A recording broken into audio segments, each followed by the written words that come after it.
기도하겠습니다. 하나님 아버지, 오늘 신명기 결혼을 통해서 저희들이 하나님을 사랑하는 법을 배우고, 그래서 하나님께서 우리들 앞에 두신 복과 저주 가운데 우리가 하나님을 사랑함으로 하나님의 말씀을 온전히 순종해서 하나님께서 우리 앞에 두신 복을 온전히 받아 누리는 저희 모두가 되도록 인도하여 주시옵소서. 예수님 이름으로 기도드리옵나이다. 아멘. 안녕하세요. 오늘은 신명기 개론입니다. 이제 지금 여기 신명기 한눈에 보기 있는데 제가 자료 지금 다 나눠 드렸을 텐데요. 거기에 보면은 이 신명기 한눈에 보기가 있습니다. 그래서 오늘 이 강의를 들으실 때 그것만 이렇게 딱 펼쳐 놓으시고 이렇게 비교해 가면서 이렇게 들으시면은 많은 좀 도움이 될 것입니다. 지금 보고 계시는 이 사진은 나이아가라 폭포입니다. 절대 제가 찍은 거 아닙니다. 강의 시작하기 전에 여러분들 눈 좀 호강하시라고 인터넷에서 몇 장 제가 찾아봤어요. 아주 웅장하고 아름다운 모습의 폭포입니다. 세계에서 뭐 듣기로는 가장 아름다운 폭포가 아닌가 이런 생각이 듭니다. 참 이쁘죠?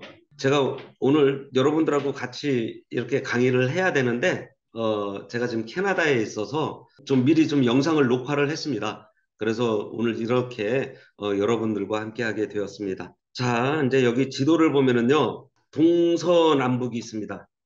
이쪽이 동쪽이고요. 예, 이쪽이 이제 서쪽입니다. 저 나침판 보이시죠? 예, 여기 중간에 이제 요단강이 이렇게 흐르고 있어요. 이 요단강 그 서쪽에 예루살렘 그리고 베들레헴, 저 헤브론이 있어요. 이 지도를 보시면 아시겠지만은 이렇게 약간 진하게 표시되어 있는 부분들이 고지대예요. 굉장히 높은 지대입니다. 그리고 이쪽이 이제 그 요단의 그 중부 지역이에요. 그 예루살렘, 베들레헴, 헤브론. 그리고 그쪽으로 이제 더 이렇게 가면은 거기가 바로 요단 서편이 되는 거예요. 그리고 이 사해바다 이쪽 이 동쪽 편으로 예, 여기가 요단 동편입니다. 이스라엘 백성들이 이미 정복한 곳, 이미 민수기를 통해서 정복한 그 요단 동편이에요.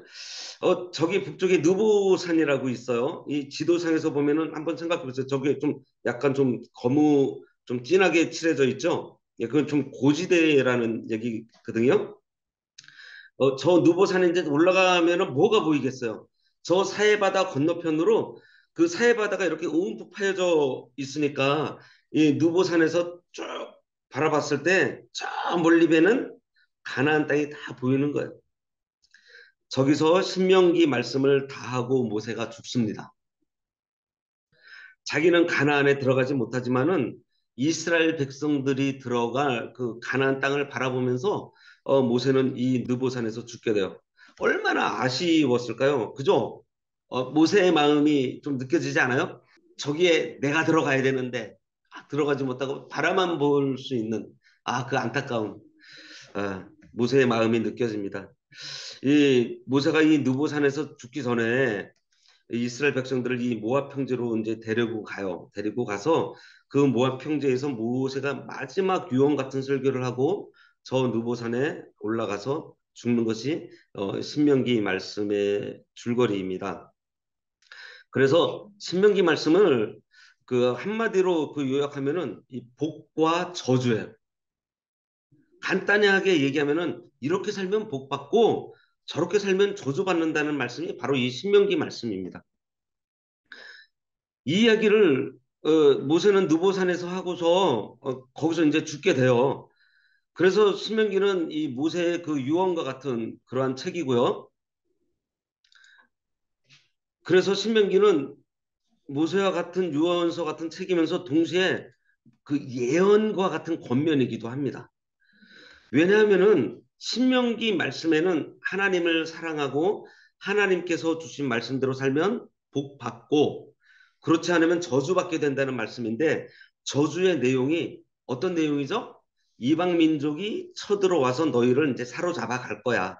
그리고 사로잡혀 간 그곳에서 너희들이 회개하면 이 땅으로 다시 돌아오게 해서 너희의 마음에 그 할례를 향하게 되고 너희를 회복시켜 주실 것이야 하고 이 바로 그 망하고 징계받고 망하고 하나님께서 회복시켜 주실 것까지 모세가 예언을 해요. 이 신명기서에서. 그래서 이 신명기 말씀이요. 이스라엘 역사에 그대로 일어납니다. 다 성취가 돼요. 그래서 신명기서 이후에 그 성경이 이제 역사서잖아요. 사사기, 룻기, 사무엘상하, 열왕기상하, 역대상하. 이 성경을 뭐라고 얘기하냐면은 신명기적 관점의 역사서라고 얘기해요. 다시 말해서 무슨 말인가 하면은 신명기의 예언이 그대로 성취된 역사서다. 바로 그 말입니다. 그래서 이 신명기는요, 총 세 등분으로 나눌 수가 있는데요. 첫 번째가 회상이에요. 회상.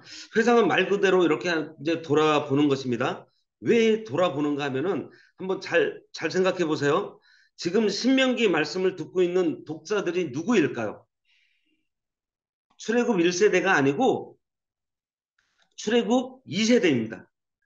이 출애굽 2세대들은요. 이 바란 광야에서 태어나면서 그들의 부모들이 약속의 땅으로 들어가지 못한 그리고 못하고 하나님을 반역하다가 이 광야에서 모두 죽는 모습을 봤어요.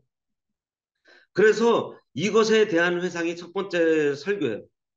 모세가 이 이야기를 다시 해줍니다. 첫 번째로는 광야에서 너희 부모들이 하나님을 반역하다가 죽는 거 봤잖아. 그러니까 너희들은 하나님을 반역해서는 안 돼. 불평하고 원망하면은 안 돼. 그러면은 너희 부모와 같이 저 약속의 땅에 너희들도 들어가지 못해라고 하면서 회상하면서 막 얘기를 하는 거예요.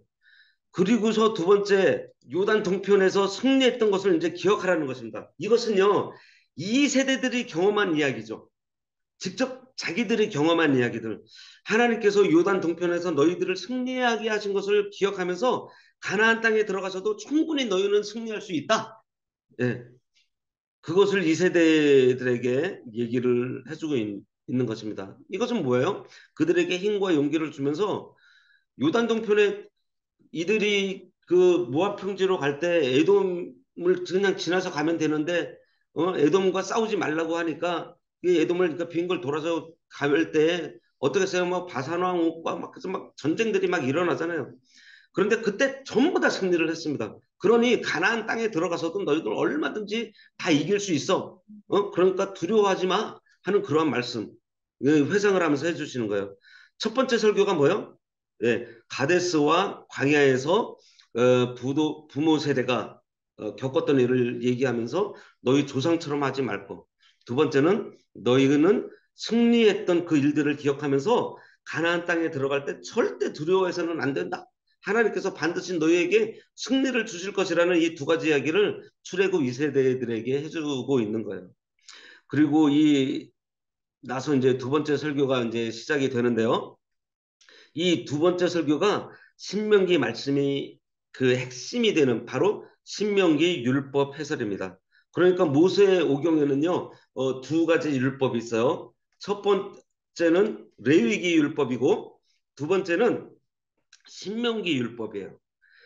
이 신명기 율법이라고 해서 뭐 다른 율법이 아니고 이 레위기 율법을 아주 자세하게 해설해 준 것입니다. 우리가 레위기서를 보면서 좀 뭐 이게 딱딱하다 뭐 이렇게 좀 그런 걸 느꼈다면은 그것은 뭐냐면은 레위기가 매뉴얼이기 때문에 매뉴얼 잘 갖춰져 있는 매뉴얼 신명기는 매뉴얼이 아니고 이 매뉴얼을 잘 풀어서 자세하게 그리고 설교의 문체와 풍성한 언어로 감동적이고 또 설득적이게 설명을 해서 이 율법을 지키도록 만드는 것에 목적이 있어요. 그러니까 레위기는 가르치는 것을 목적으로 기록을 했다면은 신명기는 지키게 만드는 것을 목적으로 율법을 설교하듯이 기록했다라는 거예요. 그래서 이것을 신명기 율법서라고 합니다. 지금 말씀드린 이야기를 우리가 생각하면서 이 신명기서를 설교처럼 읽으면요. 우리가 좀 은혜를 받으면서 신명기서를 읽을 수가 있어요. 그래서 이 신명기 율법서는 이렇게 출발해요. 모세가 이스라엘 자손에게 선포한 율법은 이러하니라. 신명기 자체도 율법서라는 것을 지금 얘기해 주고 있습니다. 그런데 신명기 5장부터 율법에 대해서 시작하는데요. 5장에서요. 뭐가 나오죠? 십계명이 나와요. 5장에서 십계명이 나오고 그 다음에 이 십계명을 자세하게 풀어서 율법을 설명을 해주는데 그게 어디서부터 하냐면은 12장부터 나와요. 12장부터. 십계명을 이제 풀어주는 게 12장부터 나오는데 그 가운데 있는 6장, 7장, 8장, 9장, 10장, 11장까지 그 사이에 여러 가지를 설명하는데요. 한 가지로 설명하는 것이 있어요. 그것이 무엇인가 하면요. 하나님을 사랑하라는 하나님을 사랑. 이스라엘에 들어라 너희는 마음과 힘과 뜻과 정성을 다해서 너희 주 하나님 여호와를 사랑하라. 이 이야기를 한 번만 얘기하지 않고요. 6장에서 10장에서 또 11장에서 막 계속 반복하면서 여호와 하나님을 사랑하라 하면서 하나님께서 너희에게 요구하시는 것은 사랑하는 것이다. 라고 하면서 계속 하나님을 사랑할 것을 얘기를 합니다. 6장, 7장, 8장, 9장, 10장, 11장 이 6장이요. 하나님을 사랑하는 그 말씀으로 막 채워져 있어요. 한번 읽어보세요. 이제 조금 있으면요. 느보산에 올라가 죽을 그 모세입니다. 이 모세의 마지막 설교가 그 자식들과 같은 그 어린 그 출애굽 2세대 이제 가나안 땅에 들어가서 살게 될 그 젊은 세대들에게 지금 설교하고 있는 거예요. 이스라엘아 너희가 가나안 땅에 들어가서 해야 할 일은 유일하게 한 가지밖에 없다. 그것은 마음과 뜻과 힘과 정성을 다하여 너희를 구원해 주신 주 너희 하나님을 사랑하는 것이다. 하나님을 사랑하는 것이 율법의 시작이고 하나님을 사랑하는 것이 율법의 끝이다. 이 이야기를 6장에서부터 11장까지 쭉 이야기하고 있어요. 그 얘기를 하고 난 다음에 이제 규범이 나오는 거예요. 레위기서에서 피와 생명에 대한 이야기를 하고 난 후에 규범에 대한 그 이야기가 나오잖아요. 네? 신명기는 십계명을 얘기해 놓고서 계속해서 여호와 하나님을 사랑하라는 촉구가 막 나오다가 이제 십계명을 자세하게 설명하는 규범에 대한 얘기가 이제 12장부터 쭉 나오는 거예요. 이제 구조는 비슷하죠, 레위기랑. 근데 설득하는 방식이 좀 달라요. 강조하는 방식이 다른 거예요. 뭐냐면은 레위기는 매뉴얼이기 때문에 그 기준을 잡아준 거예요. 예. 그 율법의 그 기준이 뭐예요? 피는 생명. 율법의 기준은 생명이라는 것을 그 기준을 이제 잡아준 거고 신명기는 설교이기 때문에 하나님을 사랑하는 것이 가장 중요하다고 지금 촉구하는 그 메시지를 지금 얘기하고 있는 거예요. 그런데 중요한 것이 무엇인가 하면은 무엇이 하나님을 사랑하는 것인가요? 하나님을 사랑하는 방법이 무엇이냐? 예. 그게 뭐냐면은 하나님의 규례와 법도를 지키고요. 예.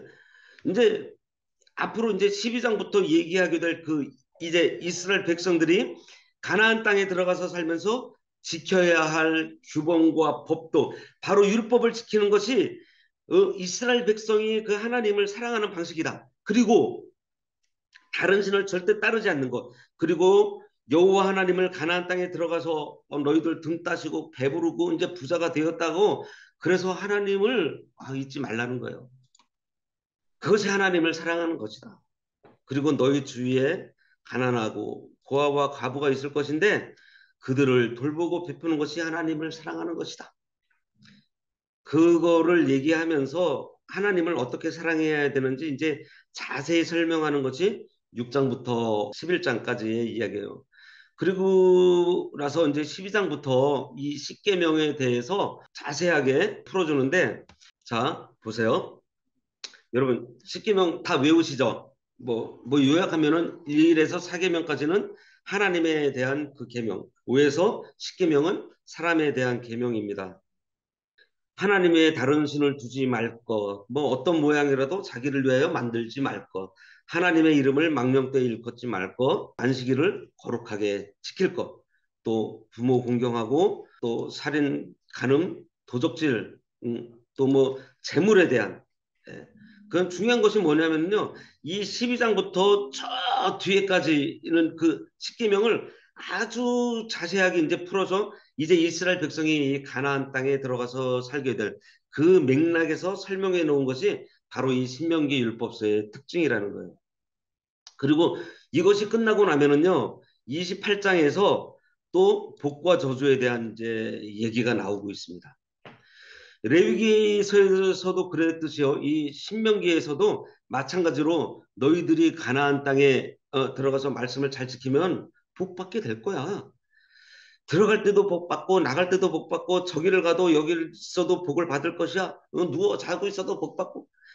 하지만 말씀을 지키지 않으면 어떻게 돼요? 역시 들어가도 저주받고 나가도 저주받는. 그것을 선언하는 말씀이 바로 신명기 28장입니다. 그리고 나서 신명기 29장에서 언약을 갱신해요. 그 언약을 갱신한다는 이건 뭐 특별한 언약이 아니고요. 이 언약을 갱신하는 이 모압 언약이라고 하는데 이것은 특별한 언약이 아니고요. 그러니까 말 그대로 갱신하는 거예요.